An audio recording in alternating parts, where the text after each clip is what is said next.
आज का बाइबल का वचन प्रेरित चरित्र अध्याय 3 वचन 1 से 10 और आज का सुसमाचार सन लूकास के अनुसार अध्याय 24 वचन 13 से 35। प्रेरित चरित्र अध्याय 3 वचन 1 से 10। पेतरुस और यूहन्ना तीसरे पहर प्रार्थना के लिए मंदिर जा रहे थे। लोग एक मनुष्य को ले जा रहे थे जो जन्म से लंगड़ा था। वे उसे प्रतिदिन लाकर मंदिर के सुंदर नामक फाटक के पास रखा करते थे, जिससे वो मंदिर के अंदर जाने वालों से भीख मांग सके। जब उसने पेतरुस और यूहन्ना को मंदिर में प्रवेश करते देखा तो उनसे भीख मांगी। पेतरुस और यूहन्ना ने उसे ध्यान से देखा। पेतरुस ने कहा, हमारी ओर देखो, और वह कुछ पाने की आशा से उनकी ओर देखने लगा। किंतु पेतरुस ने कहा, मेरे पास ना तो चांदी है ना सोना, बल्कि मेरे पास जो है वह तुम्हें देता हूँ। यीशु मसीह नाज़री के नाम पर चलो। और उसने उसका दाहिना हाथ पकड़कर उसे उठाया। उसी क्षण लंगड़े के पैरों और टखनों में बल आ गया। वह उछलकर खड़ा हो गया और चलने फिरने लगा। वह चलते उछलते तथा ईश्वर की स्तुति करते हुए उनके साथ मंदिर आया। सारी जनता ने उसको चलते फिरते तथा ईश्वर की स्तुति करते हुए देखा। लोग उसे पहचानते थे। यह वही था जो मंदिर के सुंदर फाटक के पास बैठकर भीख मांगा करता था। और यह देखकर कि उसे क्या हुआ है, वे अचंभे में पड़कर चकित रह गए। आज का सुसमाचार सन लूकास के अनुसार अध्याय 24 वचन 13 से 35।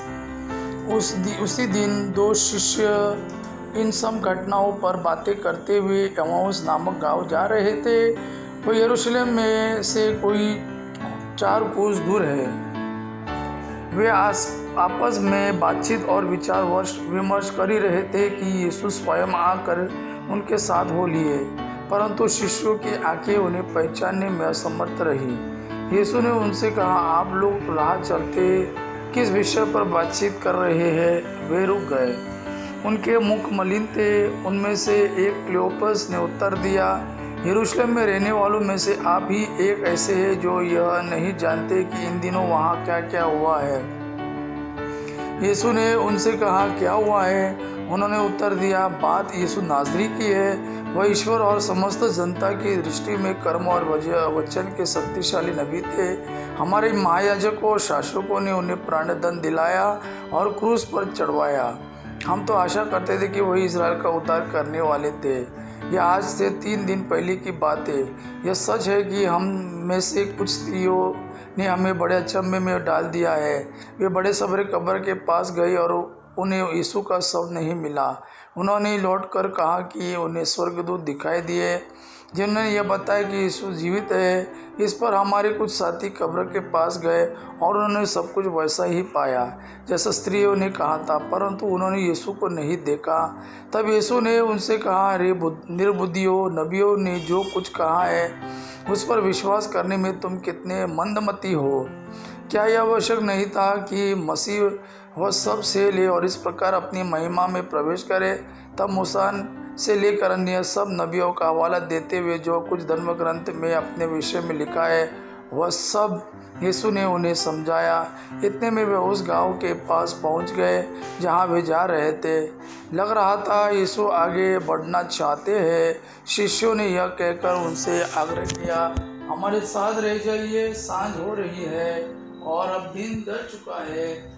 और वह उनके साथ रहने के लिए भीतर गए। यीशु ने उनके साथ भोजन पर बैठकर रोटी ली, आशीष की प्रार्थना पढ़ी और उसे तोड़कर उन्हें दे दिया। इस पर शिष्यों की आंखें खुल गई और उन्होंने यीशु को पहचान लिया, किंतु यीशु उनकी दृष्टि से ओझल हो गए। तब शिष्यों ने एक दूसरे से यह कहा, हमारा हृदय कितना उद्दीप्त हो रहा था जब वह रास्ते में हमसे बातें कर रहे थे और हमारे लिए धर्म ग्रंथ की व्याख्या कर रहे थे। वे उसी घड़ी उठकर यरूशलेम लौट गए। वहाँ उन्होंने 11 और उनके साथियों को एकत्र पाया जो यह कह रहे थे कि प्रभु सचमुच जी उठे हैं और सिमोन को दिखाई दिए हैं। तब उन्होंने भी बताया कि रास्ते में क्या क्या हुआ और कैसे उन्होंने यीशु की रोटी तोड़ते समय पहचान लिया था।